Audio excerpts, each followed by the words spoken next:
Bismillahirrahmanirrahim. Assalamualaikum warahmatullahi wabarakatuh.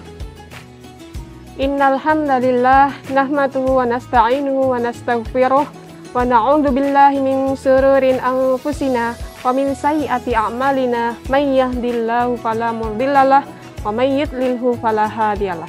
Asyhadu an la ilaha illallah wa asyhadu anna Muhammadan abduhu wa rasuluh la nabiyya wa la rasulah ba'dah.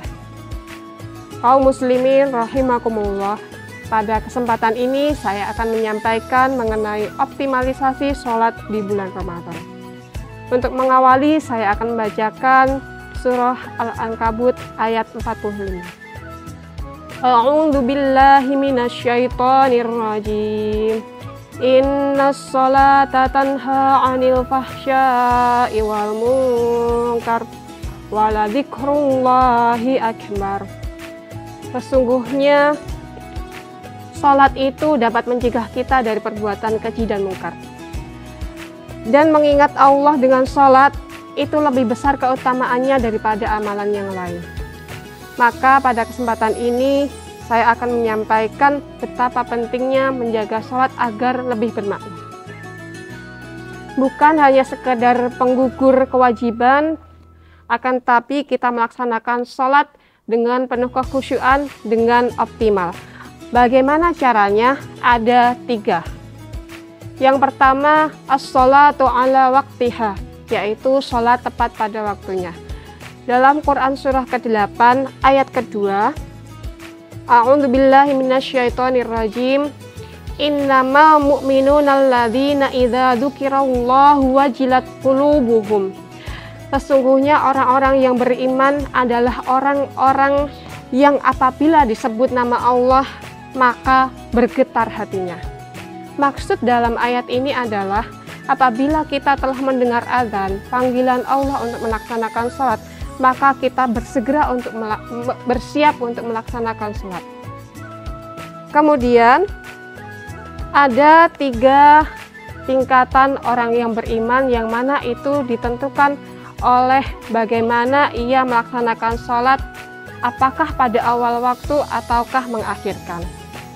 Yang pertama, apabila ia melaksanakan sholat sejauh sebelum pada waktunya, misalkan pada sholat subuh saat ini pada pukul 4:28, kita bersiap pada pukul 3, kemudian melaksanakan sholat tahajud, kemudian melaksanakan sahur, berzikir, membaca Al-Quran, lalu melaksanakan sholat. Itu adalah tingkatan orang yang beriman atau orang yang imannya kuat atau tinggi.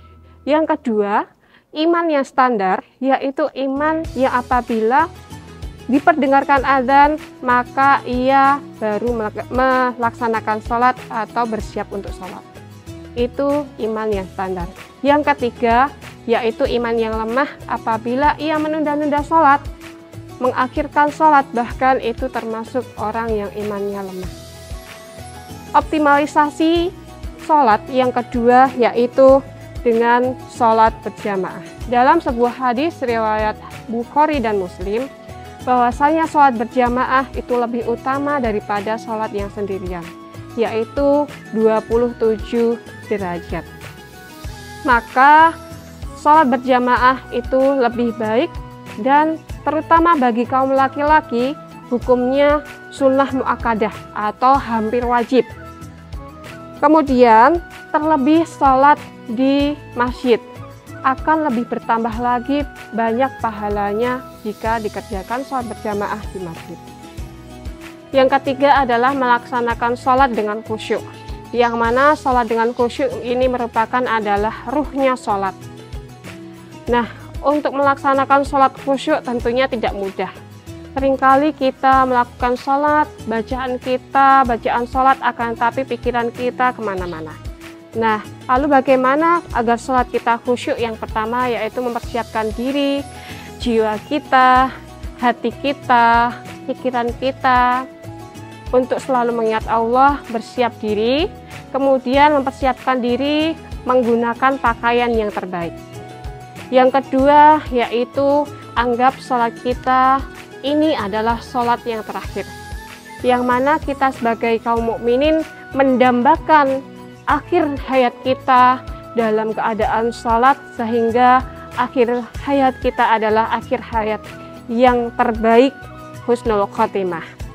Yang ketiga yaitu melaksanakan sholat dengan meresapi makna dari setiap bacaan sholat kita, sehingga ketika kita membaca bacaan sholat, kita meresapi maknanya dalam hati kita, sehingga kita tahu apa yang kita baca ketika sholat, apa yang kita minta ketika sholat. Itulah yang bisa saya sampaikan. Semoga sholat kita di bulan Ramadan dan di luar bulan Ramadan akan semakin lebih baik dan menjadikan kita menjadi diterima oleh Allah sholatnya, dan menjadikan kita dan dzurriyyah kita adalah orang yang selalu mendirikan sholat dengan yang terbaik. Nun wal qalami wa ma yasturun. Wassalamualaikum warahmatullahi wabarakatuh.